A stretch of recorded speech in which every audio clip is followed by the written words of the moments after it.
Hello friends, आपका DRX सभी classes A to Z में हार्दिक स्वागत है। आज हम आपके लिए बी फॉर्म सेकेंड ईयर का ऑर्गेनिक केमिस्ट्री सब्जेक्ट लेकर आए हुए हैं, जिसके फर्स्ट यूनिट आज स्टार्ट करने वाले हैं, जो कि POC के नाम से हम लोग जानते हैं। P से फार्मास्यूटिकल, O से ऑर्गेनिक, C से केमिस्ट्री।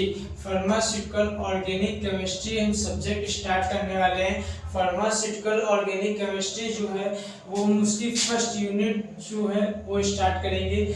फर्स्ट यूनिट में हम सबसे पहले देख लेते हैं क्या जो हमारे टॉपिक हैं वो 3 टॉपिक्स हैं।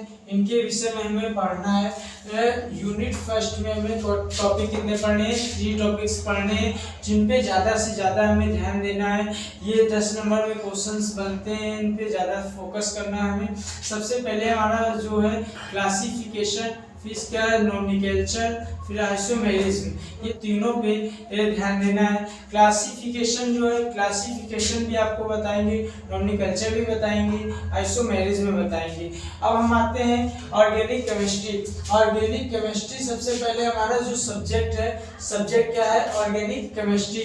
तो हम ऑर्गेनिक केमिस्ट्री को समझ लेते हैं। ऑर्गेनिक केमिस्ट्री होती क्या है?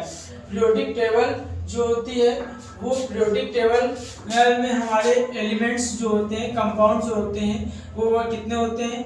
118 होते हैं। 118 को डिवाइडेड किया गया है। 117 जो कंपाउंड होते हैं वो इनऑर्गेनिक कंपाउंड होते हैं। एक कंपाउंड जो बचता है वो कार्बन का बचता है। फिर इसके बाद हम आते हैं ऑर्गेनिक केमिस्ट्री की डेफिनेशन पे। ऑर्गेनिक केमिस्ट्री की डेफिनेशन जो है उसको आपको याद रखना होगा। 3 पॉइंट्स सिंपल से बताएंगे।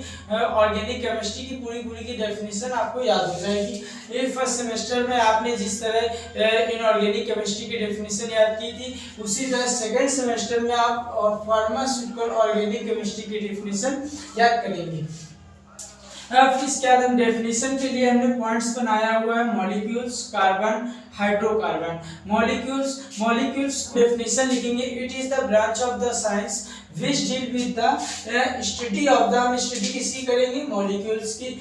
Study of the molecules and made up to the carbons. ये किसके बने होते हैं? कार्बन के बने होते हैं। किसके बने होते हैं?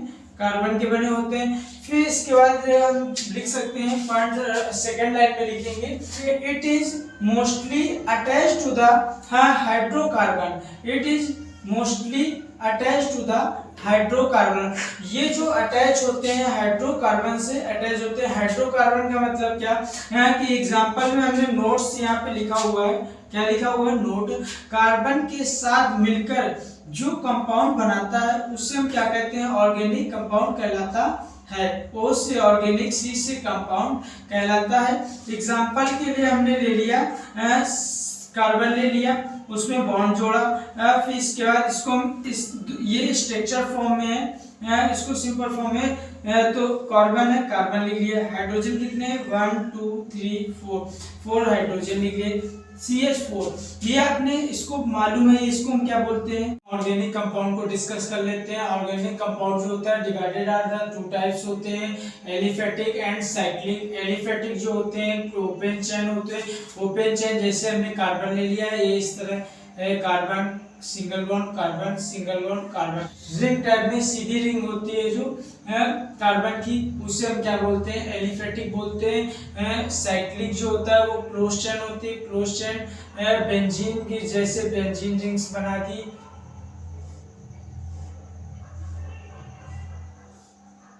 ये हमारी क्या हो गई? क्लोज चेन में आ जाएगी। किस में आ जाएगी? क्लोज चेन में। ये आ जाएगी हमारी एलिफेटिक भी।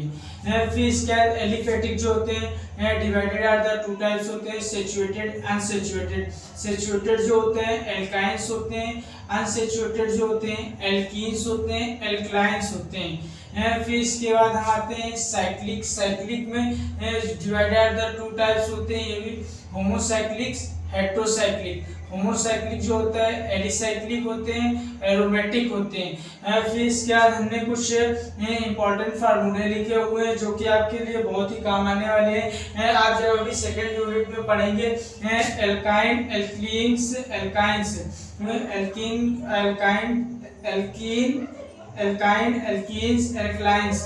एल्कीन्स जो होते हैं, एल्काइन जो होते हैं हैं उनके एग्जाम्पल आप इस फार्मूले से निकाल सकते हैं। एल्कीन जो होता है उसके एग्जाम्पल आप इस फार्मूले से निकाल सकते हैं। एल्काइन जो होते हैं उसके एग्जाम्पल आप इस फार्मूले से निकाल सकते हैं।